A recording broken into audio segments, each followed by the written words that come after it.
Late August 1944, 06:15 hours. Observation Post 4, Pas-de-Calais, France. The morning report lay crumpled on the desk as German technical officers at Flak Regiment 155W struggled to comprehend the mathematics before them. The interception rates violated every principle of ballistic probability taught at Luftwaffe technical academies across the Reich. 82% destroyed. This cannot be accurate. Through field telescopes, German observers had witnessed something that contradicted everything their intelligence services assured them about Allied anti-aircraft capabilities. The V-1 flying bombs launched toward London in the pre-dawn hours were being destroyed at rates that defied explanation, not shot down by fighters making dangerous pursuit curves, not tangled in barrage balloon cables, but destroyed by anti-aircraft fire over the coastal gun belt, shells exploding with impossible accuracy around the missiles, somehow detonating near them rather than requiring direct hits. At Flak Regiment 155W headquarters in the Château d'Auteuil, Oberst Max Wachtel, commander of the entire V-1 offensive, received these reports with growing alarm. Over the course of the German V-1 campaign, the proportion of flying bombs destroyed by the coastal gun belt had risen from 17% in June to 74% by late August, reaching 82% during one extraordinary day in that final week of August 1944, marking the beginning of the most profound technological shock the Wehrmacht's weapons scientists would experience in the war. What neither Wachtel nor any German scientist knew was that they were witnessing the deployment of one of World War II's most closely guarded secrets, a technology so revolutionary that it was protected at the same level as the atomic bomb project. The proximity fuse, or VT, variable time fuse as the Allies coded it, was systematically destroying Hitler's terror weapon with a precision that German physics said shouldn't exist. The story began 10 weeks earlier, on June 13, 1944, exactly 1 week after D-Day. In response to the Allied invasion of Normandy, Hitler had unleashed his long-promised Vergeltungswaffe, vengeance weapon, against London. At 4:25 a.m. on June 13th, the first V-1 fell on London, landing in Grove Road in Bow, destroying a railway bridge and nearby homes. 6 people were killed, 30 injured, and 200 made homeless. The weapon represented years of German development, a pilotless aircraft powered by an Argus.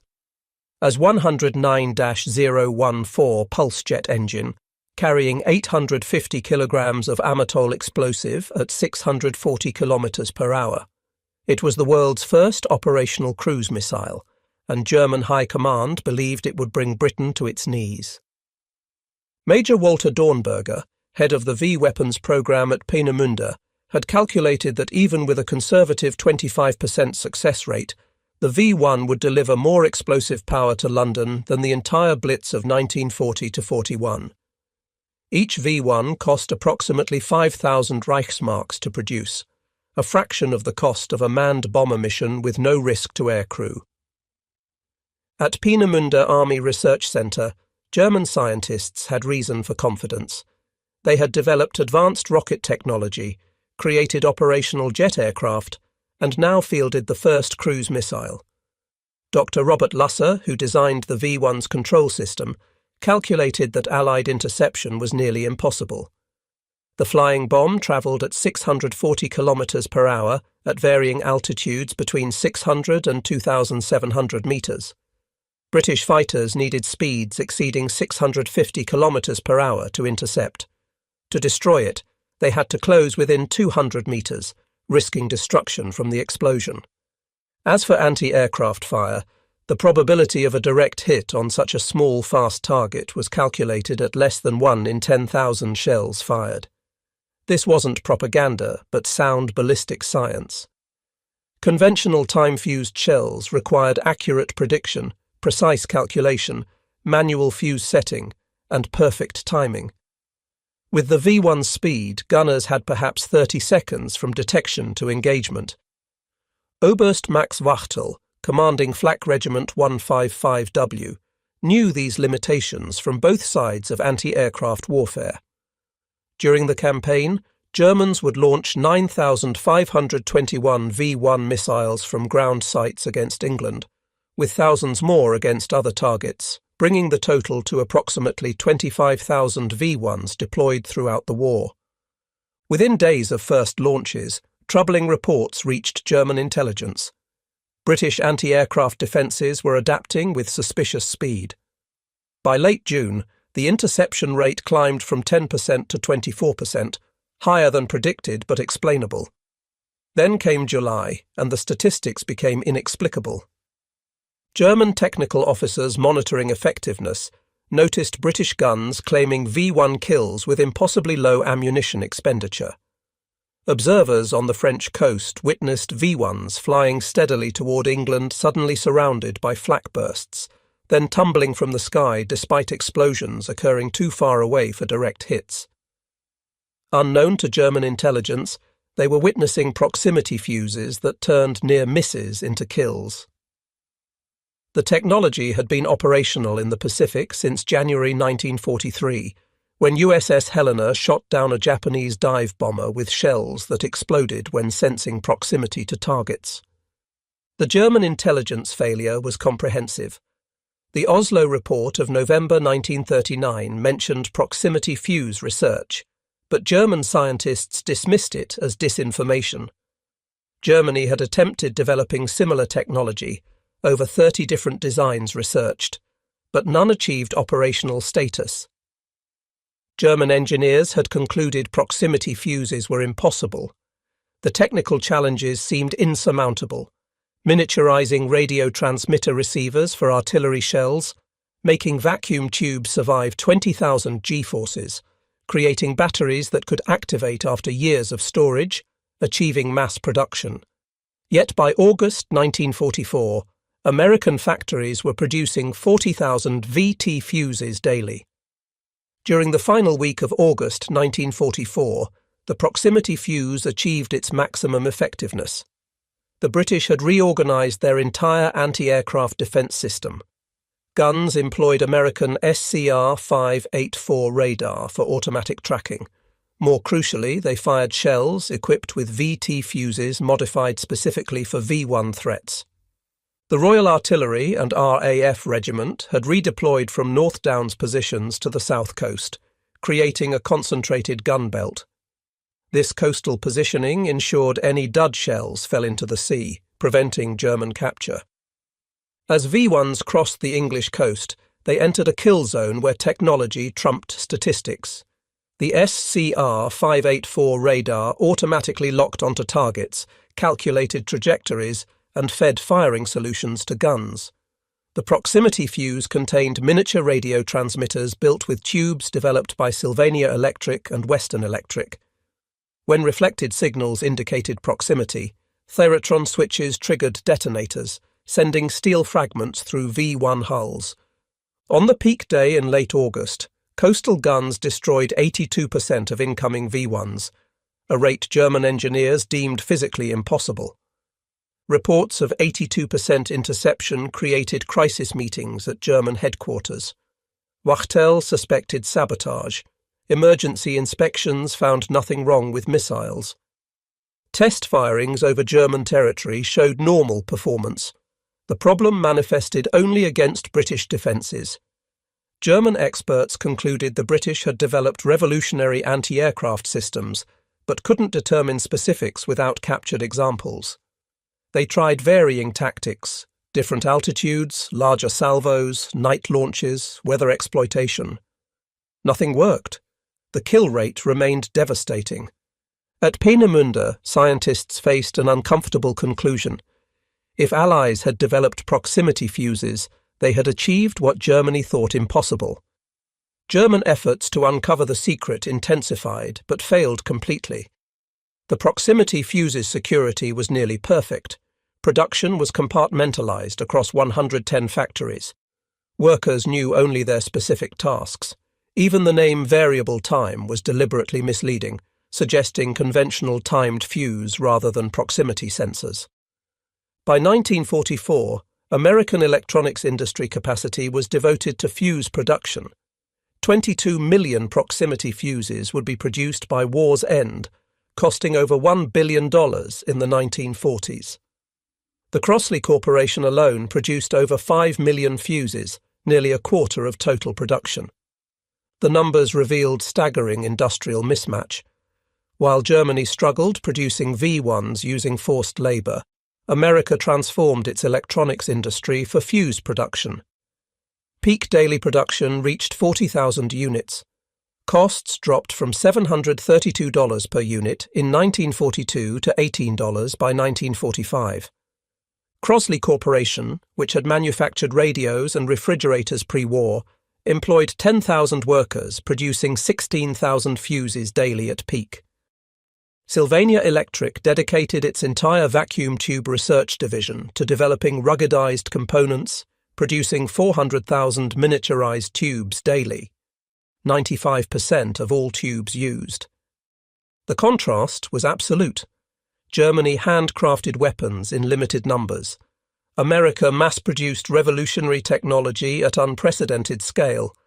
Monthly American proximity fuse production exceeded total German V1 production for the entire war.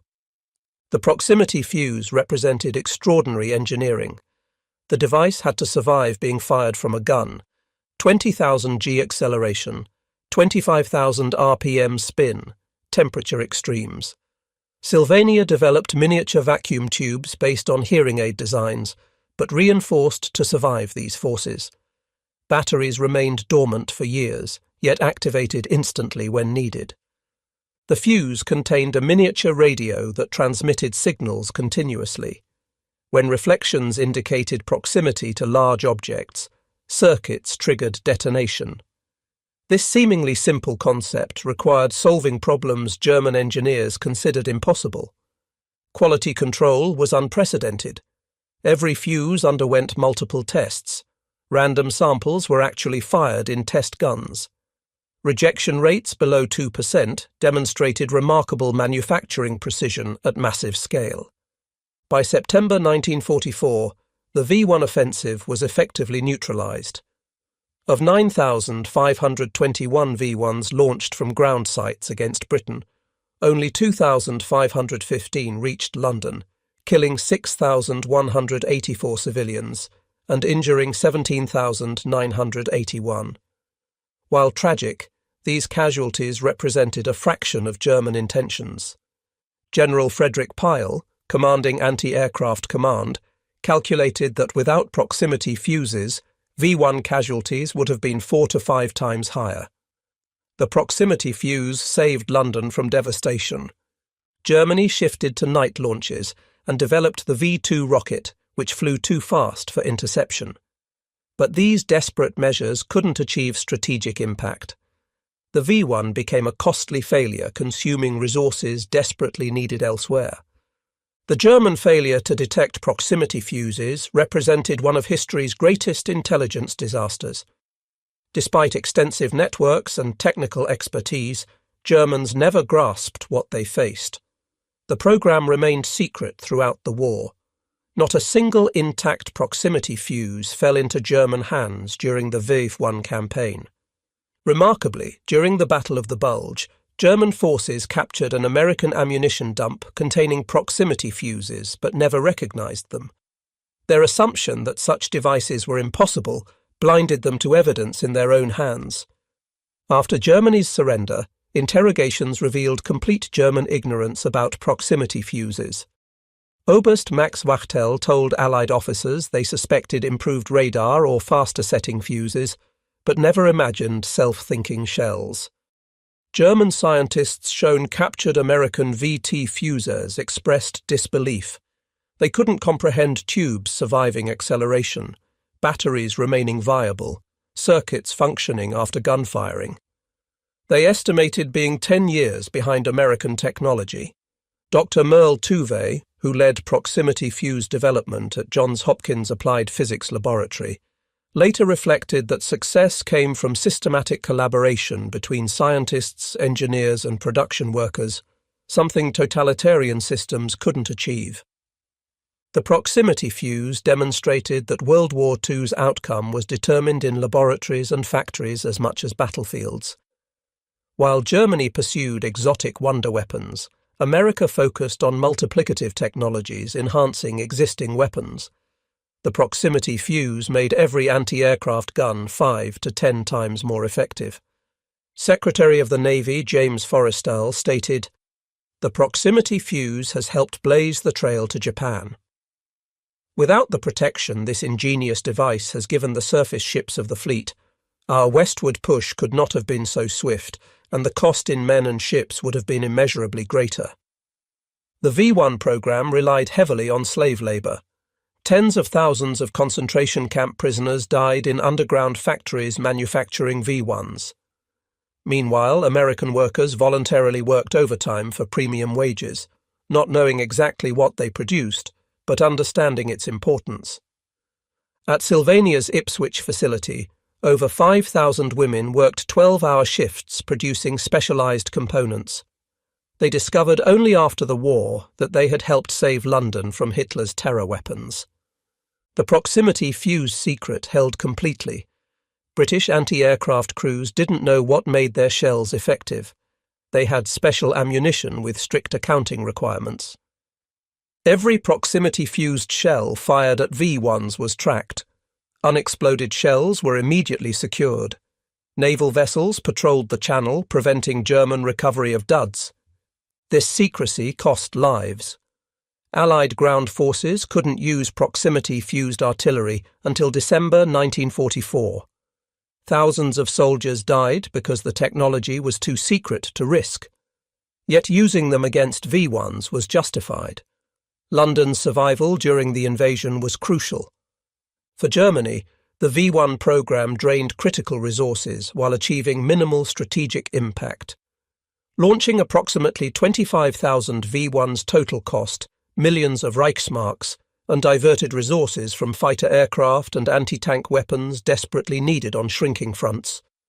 The program's reliance on slave labor added moral dimension to its failure. The proximity fuse was defeating weapons built through human suffering, a contrast fully understood only post-war. The proximity fuse represented warfare's transformation, victory through engineering and production rather than individual weapon superiority. It proved modern warfare was a contest of industrial systems, not just military forces. Before saving Pacific Fleet ships and enabling Japan's defeat, the proximity fuse saved London. Germans watching V1s fall never understood why. The technology that defeated them was inconceivable within their scientific framework. The transformation was dramatic. Before proximity fuses, destroying a V1 required average 2,500 heavy anti-aircraft shells. With proximity fuses, this dropped to 100 shells. The gun belt's interception rate rose from 17% to 82% in 10 weeks. This wasn't achieved through courage or training, but through mass production of advanced technology, on a scale Germany couldn't match or comprehend. America had mobilized its entire electronics industry, employed over 80,000 workers, and invested over $1 billion to produce 22 million fuses. The proximity fuse was declassified in September 1945.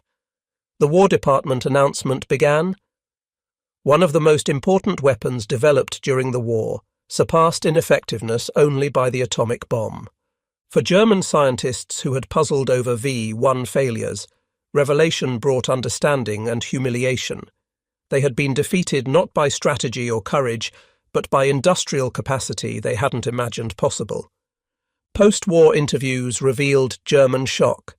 They had believed their V1 represented weapons technology's pinnacle. Learning it was defeated by mass-produced electronics costing less than $20 each was devastating. They had lost not to warriors, but to assembly lines. The proximity fuse technology evolved into modern air defense systems, radar altimeters, and electronic warfare capabilities. For Germany's former weapons scientists, it remained a permanent reminder of their wartime blindness. The proximity fuse proved that in modern warfare, mass-producing good technology matters more than crafting perfect weapons. Germany produced brilliant individual weapons. America produced effective weapons by the millions. On that remarkable day in late August 1944, when proximity fuses destroyed 82% of German V1s, the nature of warfare changed forever. The Germans launching their vengeance weapons never knew what invisible technology was defeating them. They had done everything right by their understanding, developed advanced weapons, trained elite crews, achieved breakthroughs. Yet they were defeated by mass-produced electronics they couldn't imagine. The proximity fuse saved London through thousands of small explosions, each guided by technology German science deemed impossible.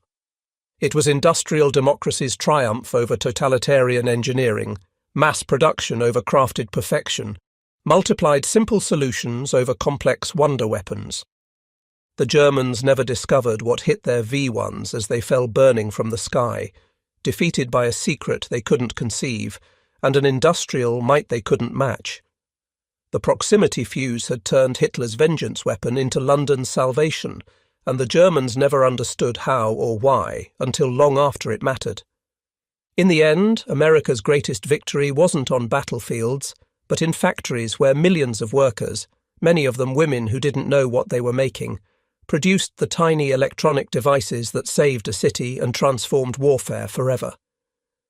The 82% interception rate achieved in late August 1944 stood as proof that in modern war, industrial capacity could defeat any wonder weapon, no matter how ingenious.